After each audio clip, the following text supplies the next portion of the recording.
Ndava kuda kufira muSouth Africa. Hama dzangu kuti dzinge dzichiuya kuno ndinoona sekunge zvichanetsa. Handizivi kuti pacharwiwa here kana kuti kwete. Ndakazviswededza kure nehama dzangu mushure mekunge ndaroora mukadzi wemuno muSouth Africa anova ari muXhosa. Zvandiri kuitwa nemukadzi wangu muSouth Africa zvinorwadza. Zvamanje manje handisisina hangu kanya nazvo, kunyange zvikazonzi nyaya iyi munozoisa kuchirungu because ndinoteerera. Ndakatanga kukuzivai mushure mekunge ndasangana nevidhiyo renyu rekumuzanzi confession. Ndobva ndakatanga kuteerera nyaya dzenyu, kunyange mukaposta nyaya iyi vange vachizvinzwa vemuno muSouth. Zvandiri kuitwa nomumwe wavo zvinorwadza men.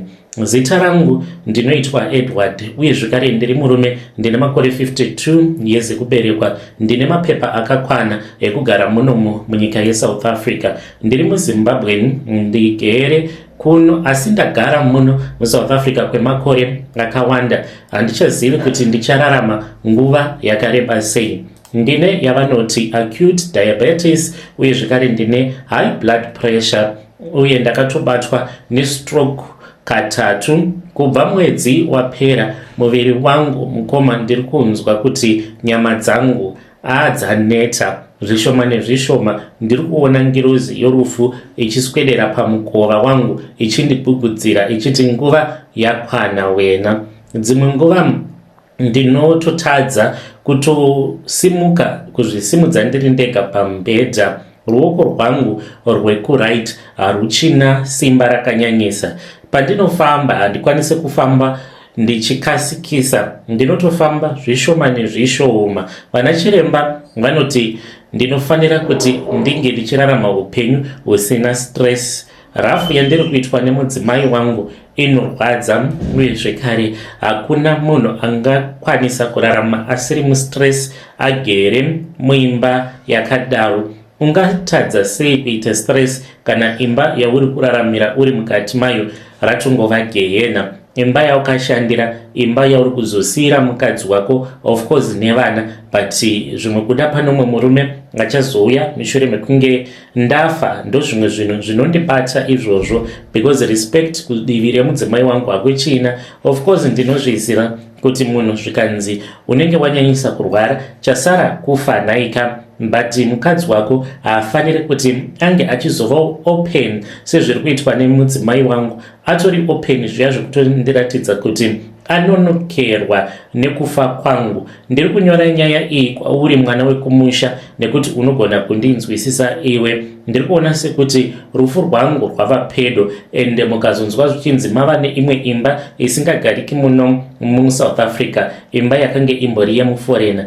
Hama dzangu, mashungurudzirwo andiri kuitwa nemudzimai haana kumira zvakanaka. Kunyange ndikatarisa vana ndinonzwa ndichibatikana nekuti vana vari kumira kudivira amai vavo. Kana ndikafa mangwana ndinoda kuti vanhu vazive kuti upenyu hwangu hwaparadzwa nesarudzo dzandakaita ini. Kune avo vanenge vachiri kukura, vanenge vachangobvawo kumayunivhesiti, ziva kuti sarudzo dzaunoita munhu waucharoora nhasi ndiye anokwanisa kuzoita kuti unge uchirarama kana kuzokasika wafa. High blood pressure yangu iri kubva pane zvandinoitwa nemudzimai wandakazviroorera ndega ndikatomubvisira mari. Ndakamubvisira 400,000 rands mari yandakamubvisira. Makore mazhinji apfuura ndakange nditori lecturer pane imwe university muno muSouth Africa. Basa rangu ndakange ndichirida uye zvekare ndinonzwa kurwadziwa nekuti handisati ndanyanya kuchembera stereki kungorwara hako, but vamwe vezera rangu vachiri kutobina nhabvu, kutotamba bhora. Basa rangu ndairida, ndakange ndiri munhu airemekedzwa nekuremekedza vanhu. Ndakabva ndachizotorana nemudzimai wangu uyu muSouth African, asi ndisati ndatora mudzimai wangu uyu muSouth African wandakazozvara naye vana, ndainge ndiine mukadzi wangu wekuZimbabwe ainge achinzi Mildred. naMildred takaroorana tikamboedzawo kugara. Dambudziko redu guru rakange riri rimwe chete, takange tisina mwana. Takaedza kufamba muzvipatara tikaita matest kunamata, asi mwana hatina kukwanisa kumubata nemaoko edu. Ndopandakabva ndachizotanga kumanikidzwawo neshamwari dzangu dzemuno mujoni kuti unofanira kuti unge uchisiyawo mwana panyika kuti unge uchinzi uri murume pavarume. Saka ndakaona sekunge ndakange ndichitambisirwa nguva naMildred, ndakange ndisingachamudi nekufamba kwenguva. Ndakazongotanga kuzongomubatawo Rafu sezvandiri kuitwa pari zvino. Ndakati dambudziko rakange riri rake. Saka mushure mekunge ndamupandukira ndakabva ndatanga kudanana nemukadzi wandiri kufambidzana naye. Akatombochemawo achidemba neni achinditi akange asingaziviwo kuti zvakange zvichibva kupi, asi zvaida kuti tinge tichishanda tiri pamwe chete. Ndawana musikana wangu muSouth African ndakamuda, ende chandakafadzwa nacho paari ndechekuti hapana kumbotora nguva ndokubva ndatomumitisa. Saka ndamuroora tandi uyu, iye akange achishanda pane chimwe chipatara, uye zvekare she is a nurse. Aindida, aindipa ruremekedzo rwose runofanira kuti murume ange achipiwa. Ndakabva ndamuroora nekuda kwaizvozvo. Takaita mwana wedu wekutanga, tikaita umwe. Pari zvino tine vana vatatu. Handina kunge ndakaziva kuti mufaro wacho wakange usiri mufaro waizogara kweupenyu hwose. Makore akafamba, ndikatanga kurwara. Pakutanga yakange ingori BP, ndikazonzi ndine diabetes. Ndakange ndava kungobayiwa mainsulin. Ndakazobatwa nestroke pekutanga paakambondisiya.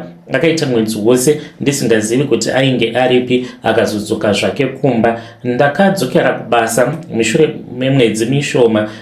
Ndakaita rombo rakanaka nekuti ndikadai ndakafa, ndikarohwa neimwe stroke yepiri zvekare. Ipapo tandi akange ava kundinetera kana mubedroom wainge wava kutoona kutoti munhu haachadi kusvika achizotenga umwe mubhedha. Tine mibhedha miviri mubedroom medu. Akange achitomboedzawo kutombondibatsira kugeza mazuva andinenge ndisingakwanisi kundipa mishonga nenguva, but akazongojamuka akati ini handisi K-Ed wako, tsvaka maid achange achizokuitira zvose izvozvo. Dzimwe nguva ndinogona kutotadza kutobata spoon pandinoda kutoenda kana kuchimbudzi. Ndinofanira kutokumbira rubatsiro rwake. Kana ndikamukumbira, it depends nemudi yake. Kana akafara anoenda neni, kana akatsamwa anenge asingatombodi. Saka nerimwe zuva mukomanashi ndakati ndichingotaura naye ndikati iwe marwariro andiri kuita awa uri kuzviona sei? Ndiriona sekunge nguva yangu inenge yakwana. Haana kana kumbonditarisa, akangoramba akatsikitsira musoro wake pasi achitongoverenga zvaainge achiverenga kana kuona pafoni pake. Ndakabva ndati ndinoda kuti kana ndikafa undiitire izvi. Akangoti ndikati ndinoda kuzorora pedyo nababa naamai vangu. Akangonditarisa ndokubva atsikitsira akabva ati inini vana vangu hatifi takaendako kuguva rako kana riri kuZimbabwe. Ndakangomutarisa ndikati uri kurevei? Akati bheta uvigwe muno muJoburg, handisi kuzotambisa mari yangu ndichienda kukanyika kakwe ikako. Vana vangu havasi kuzoendako kuZimbabwe, maSouth African. Ndakangotaurawo naye ndichiti mhinduro nyoro inobvisa kutsamwa. Ndikati but handiti ndiri baba vevana vako here? Akabva angonditi usada kundinetsa ende usada kundijairira, usanditangirira achiri makuseni kudai. Ndokubva atosimuka akatora handbag yake akaenda akanorara. Handizivi kwaakarara. Akazodzoka kumba the next day akange akatodhakwa. Ndakarara usiku hwose ndikasara mumba ndichichema semwana mudiki. Handina kumbobvira ndakafunga kuti rimwe zuva ndichazoita BP nekuda kwemudzimai wandakaroora. 400,000 mukoma imari yakawandisa.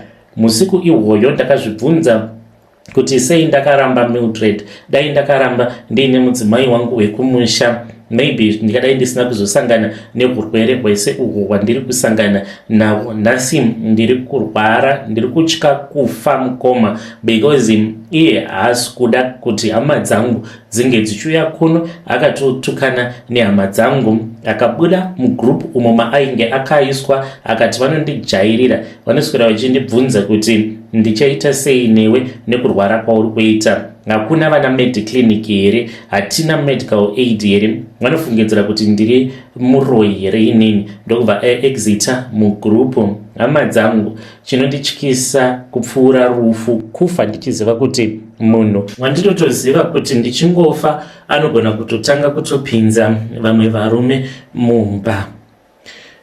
Muri yeZimbabwe ndo meseji iyo yandakatumidzirwa ichibva kuna mukoma vedu, hanzi ndofa vedu we, ndofirawo here mujoni pasinawo hama dzangu. Ngatitaurei navo mucomment section. Kana zvanga zvichiita dai maregedza kunyanya kufunga stereke pamusoro pezvamuri kuita go through, mukazi wenyu zvaari kukonzeresa kuti muge muchiita go through.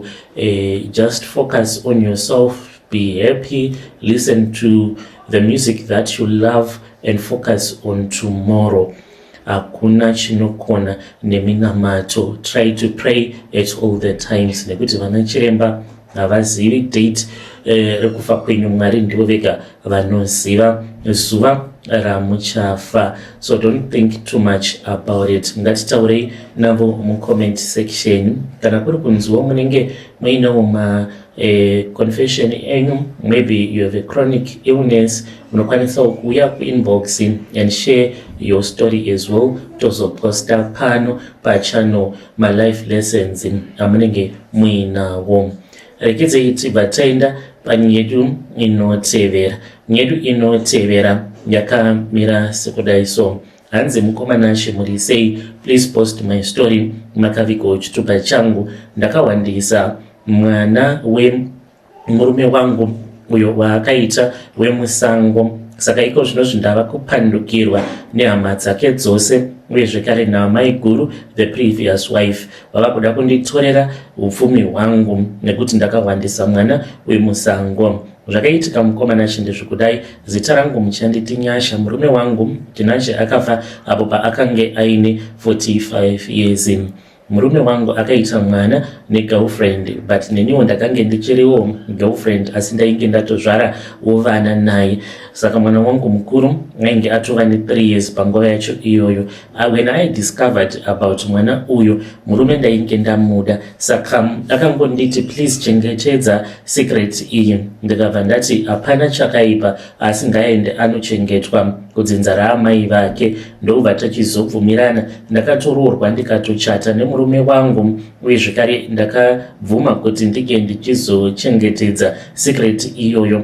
Mwedzi woga woga nemurume taibatsirana kuti tinge tichitumidzira mari kuna gogo vemwana wemurume wangu. Saka akazopararira muka accident. Mwana uyu akabva achizonyuka. Kunyuka kwaakaita zvakazokonzeresa bupoto iro rakange risipo pakati pangu naamai guru, because amai guru vakange vatoita give up pamarriage yavo. Iniwo ndichizopinda havana kuzomboitawo hanya neni kana kunetsana neni. Mwana uyu kupinda kwaazvoita muupenyu hwaamai guru vava kutomuda kutodarika vana vangu. Zvino amai guru ivo ndivo vanokontrola estate yemurume wedu. Handizivi kuti vakazvifambisawo sei mhofu vasati vashayika. Everyone is blaming me. Ndava kuona sekuti vanhu vainge vagara vachingonditsvakira nyaya. Ndinganzi ndakakanganisa here mukoma? Chandakange ndisingadi ndechekuti mwana wemunhu ange achitambudzika. Ivo baba vake vakange vaine mari yakawanda kudaro, because aiwanzo kuti kwandiri dzimwe nguva sadza haripindi kana ndikatanga kufunga kuti zvaizvezvi mwana ari kudyei, ari kuitei, sadza rinotoramba kutopinda. Saka ndakabva ndaedzawo kuprotecta, kuchengetedza marriage yangu nekubatsirana nemurume wangu kuti mwana wemurume ange achizogara zvake ari secret, akachengetedzeka. Izvezvi hama hadzichadi inini, dzava kungoiti pane zvose, dzava kungoisa mwana pamberi. Izvezvi vari kuda kuzopinza mwana mumusha apa havana kana kumbondiudza mwana wacho mukoma. Handizivi kuti akapiwa mushonga here kana kuti haachataure neni paWhatsApp, ndinozotoitawo kutofonera kana kutobhaza, ndopaanozongonditi hai muri sei mainini long time, obva atoti zii zvake. Ndibetsereiwo nemazano, hapasiripo paunozogumisidzira munhu waita zvakaipa ukaroya mwana ainge azvikurira hake here. Ndibetsereiwo nemazano. Muri yeZimbabwe ndo message iyo yandakatumidzirwa ichibva kuna vanzvadzi vedu, ngatitaurei navo mucomment section. Zvakangooma hazvo vedu we, munozvionawo sei muri yeZimbabwe? Hanzi ndipo paunozogumisidzira waroyana nevanhu vaunenge usingafaniri kuti unge uchizoroya. Ya, zvakaoma. Rekedzai tibva taenda panyedu inotevera. Nyedu inotevera yakamira sekudai so. Hanzi mukomana Shimuri sei, please post my story. Makavika uchitupa changu, ndiroda kufumura mbinga yangu yandiri kudanana nayo. Zvakaoma mukoma. Ndinorangarira nerimwe zuva akandiudza kuti kumaini kwake pane munhu ari kufanira kuti ange achizofa. Sekutamba sekuseka akazondifonera kuma 1 am akabva anditi gadzirira izvezvi, pfeka zvinhu zvinodziya. Ndokubva auya kumba kwedu, ndokubva anditora. Takange tiine Raptor yake, yakange isati yatombova nemanumber plates because yainge ichangobva mukusvika munomu ichibva kuSouth Africa uko kwaainge akaitenga.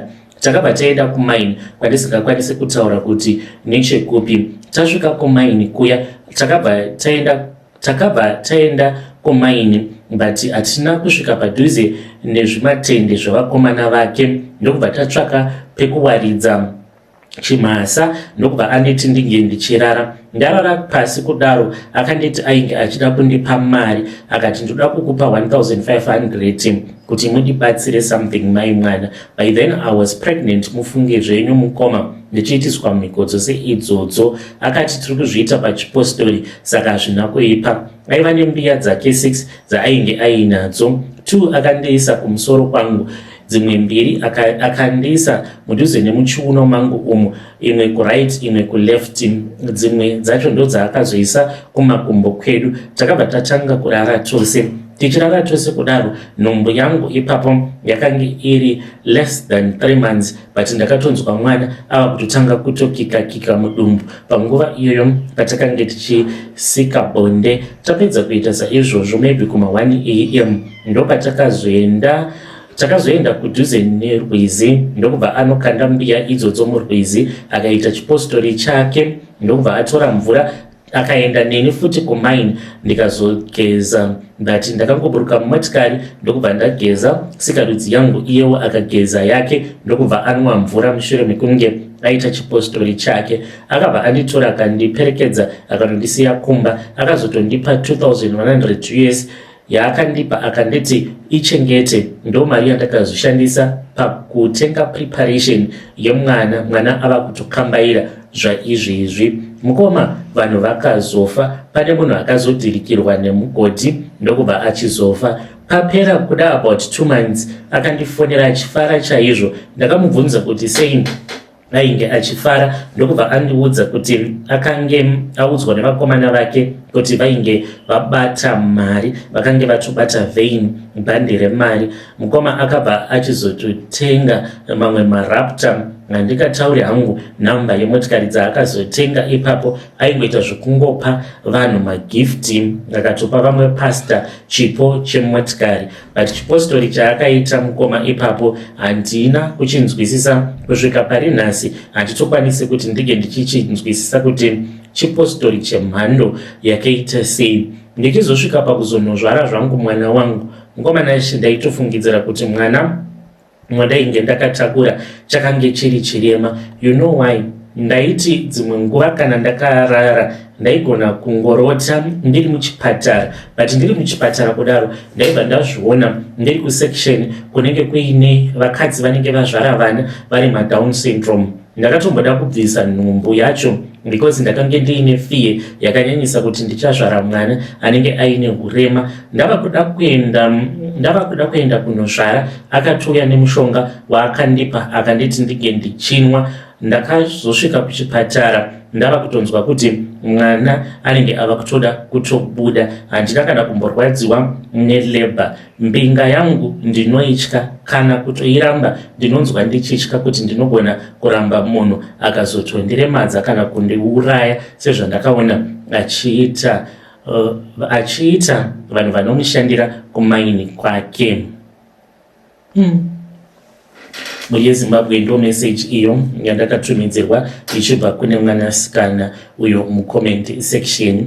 Ngatitaurei naye mwanasikana uyu, zvakangooma hazvo veduwe. Mutoramba muinaye munhu akadaro here nhai vasikana?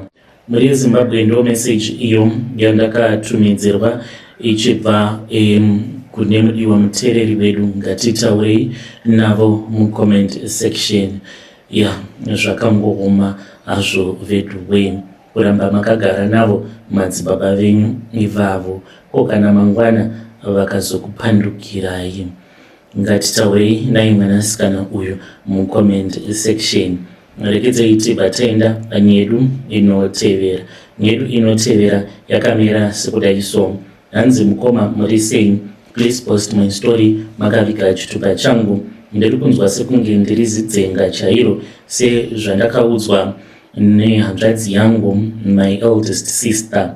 Zita rangu ndinoitwa Brian, uye zvekare my ex uyo ndichamuti Tari akange achigara nemurume waakange ava kugara naye vandichati Patrick, mudhara wechikuru. I think ari kuma 60 something. Basa rangu randinoita ndinoshanda as a combi driver muno mumugweru. Saka mudzimai wangu kubva zvandakamutora nyaya yekuti unosangana nemusikana akanaka nemuchiva, kunyange uchitoona kutoti kunaka kwake kunogona kuzokonzeresa mune ramangwana. Akati kwandiri ainge anetsa nekungoramba ari murombo. Akazondisiya mushure mekunge azosangana nemudhara wake iyeye uyo akange ava kushandira. Ndakatanga kunetsana naye mushure mekunge atanga kutengesa pabhawa. Saka hana kutongondiudza kuti ainge awana basa. Ainditaimira, aiti kana ndabuda ndaenda kubasa ndiri kumaraunzi kwangu, iye anenge achikondibvunza kuti marepi muripi, ndisingazivi kuti mukadzi wangu ava kutoita zvimapisjobu zvekutengesa mumabhawa. Zuva randakazozviziva ndakabatikana tikanetsana. Ndamurova kudaro akabva atiza akandinzvenga pamba. Panguva yacho iyoyo handina kunge ndakazviziva kuti mudzimai akange achitoda kutoti ndinge ndichitomurova, because akange achindituka achindiudza kuti ndakange ndisina kana dhiri, ndainge ndisiri murume pamberi pevamwe varume. Akabva anditi ndirove uone. Ndamurova kudaro nekurwadziwa nekuda kwepain, because akanditi plus ndakatorana nomwe murume, iwewe hausisiri murume kwandiri. Saka ndakarwadziwa. Apa munhu aitsvaka zano rekuti ange achibva naro pandiri, ndokubva achizoenda zvake. Akatanga kugara nabusinessman wake. Achigara nabusinessman wake kudaro, ndakabva ndachizosangana nemudzimai wandigere naye handisati ndamuroora. Saka anoitawo zvetailor, anoitawo zvekurukawo, mari hatina.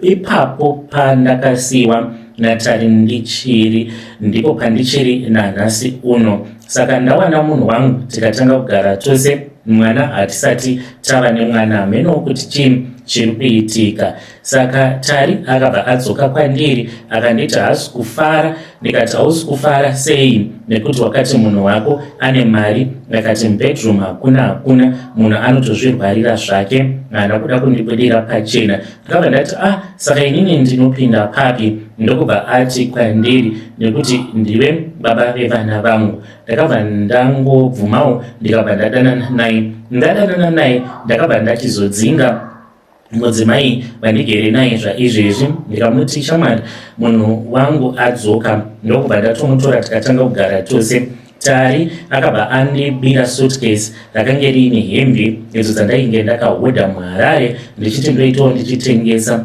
Ndakangoti ndabuda ndadzoka, ndobva ndatoona mumba musisina munhu. Ndakazonikumbira ruregerero pafoni. Akati ndinotya kurava nemukadzi wako, uchidzokerana naye mukadzi wako. Fine. Ndakaenda ndikanotora madhamu wandigere navo ndikavadzosa pamba, asi vakarwadziwa chaizvo. Tari ava kudzoka zvekare ndiri kutaura naye paFacebook, ndichitaura nemi kudai, ndiri kutoita ndichitopindura zvekare mamessages ake.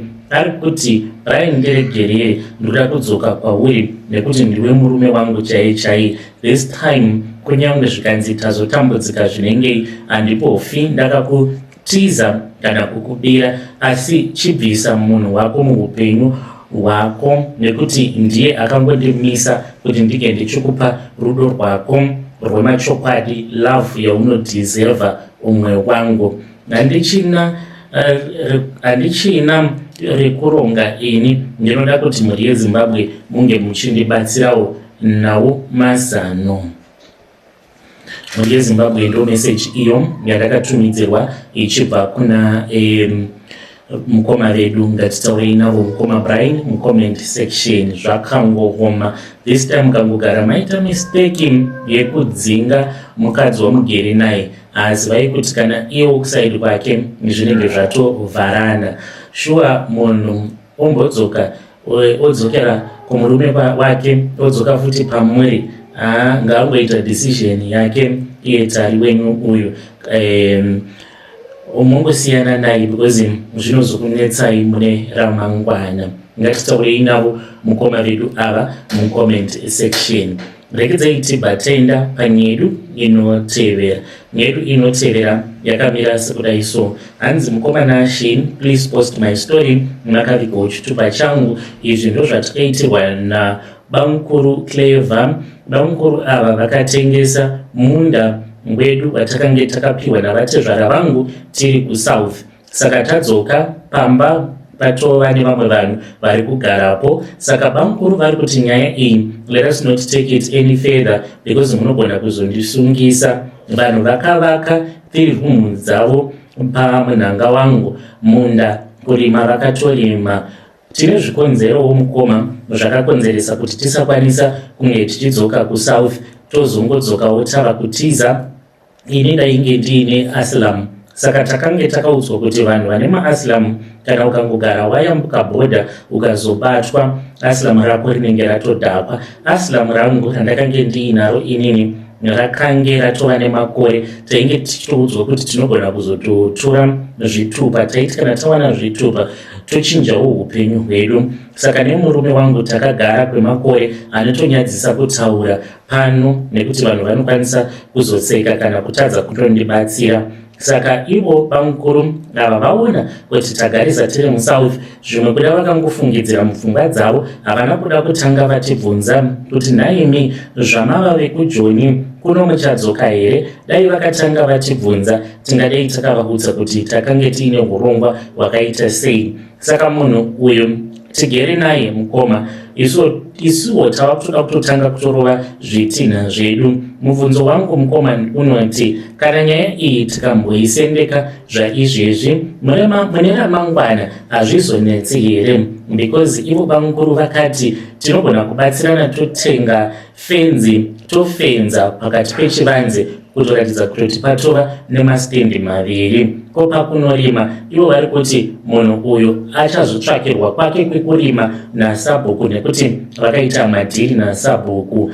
Pfungwa dzangu dzanga dziri pakuda kutongoenda kumapurisa todzinga munhu uyu pamba, asi murume wangu ari kuti ngativanzwirei tsitsi nekuda kwekuti vakavaka uye zvekare vanga vatovawo neupenyu hwavo hwavainge vakatomisa pamunhanga pedu. Ndipeiwo mazano mukoma Nashi, ini zvekuramba ndakatarisana nevanhu vakatengeserwa munda wedu tikasabhenefita kana sendi handizvikwanisi. Kana manga murimi muri yeZimbabwe maitawo same. Muri yeZimbabwe ndo message iyo yandakatumidzirwa ichibva kuna vanzvadzi vedu. Zvinenge zvichitoda time frame, motopanana time naSabhuku kuti Sabhukuka munhu wenyu uyu chitogarai matombomutsvakira pamwe pokuvaka otongobva pamba penyu, nekuti mune ramangwana zvinozonetsaka because ivo vanotoona munda semunda wavo. Ngavatsvakirwe kwavo vonopegawo pavo, imimi mosara muine munda wenyu. Kana Sabhuku vachitoti vachavapa pamwe pekuvaka, ngavambonovakira kumunda ikoko. Hamene kuti munozviona sei mhuri yeZimbabwe, nekuti ipapapa vanhu vanozogumisidzira vava kuroyana because pasame yard vanhu vasina ukama hazvizonetsi here. Ngatitaurei nezvayo nyaya iyi mucomment section.